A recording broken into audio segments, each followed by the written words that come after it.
Let's bring in our national political lead, David Speers. David, well, you mentioned this earlier and you were pretty much spot on that the Prime Minister was going to talk about the choice. He said the choice is clear. The choice is between Labor's plan to keep building or Peter Dutton's promise to cut.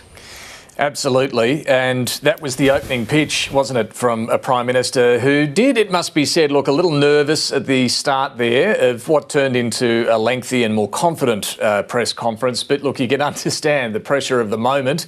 If he wins this election, he'll be the first since John Howard to win back-to-back elections. A long time between drinks in Australian politics since we've seen a leader do that. But yeah, that was the opening pitch. Stick with us, we build. The alternative is cuts, and then the list of various cost of living measures that he says Peter Dutton will take away, including the tax cuts and various other measures, stretching to childcare, your wage rises. You'll hear that list a lot, right, over the coming 30-odd days of this campaign. I did think it was interesting. I mean, step back and look at what the focus was in that press conference. We heard the opening pitch from the Prime Minister.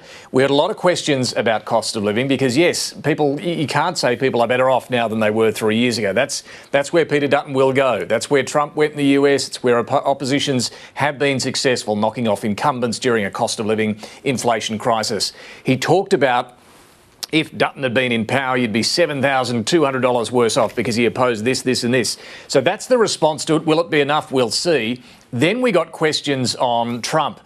And, we touched on this earlier. The role that Trump is going to play in this Australian election campaign is so unpredictable, but it's very much on the minds, I think, of a lot of voters, and particularly after that Oval Office scene between Donald Trump and Vladimir Zelensky really alarmed a lot of Australians, made them think about, well, how is this relationship with the US under Trump? What does it mean for us? What does it mean for the world?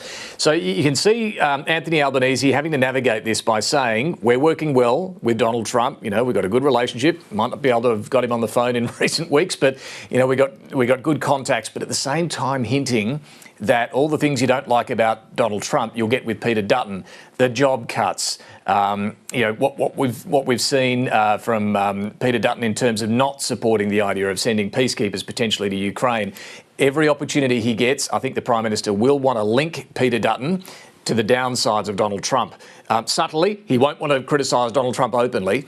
The other thing I noticed there was, a lot of the things that have caused Labor grief during this parliamentary term. I mean, there was obviously the loss of the referendum, but then issues around anti-Semitism, around the NZYQ cohort of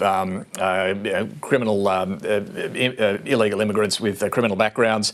All of that is sort of gone, and it's now this big focus on cost of living. And Anthony Albanese did look more confident, I think, and what they've done over recent weeks and the budget this week has given them arguments to make in terms of addressing those cost of living concerns. So I think he'd be happy, is my point, about where the focus was, this opening salvo of the campaign, rather than some of the difficulties Labor's had during this term.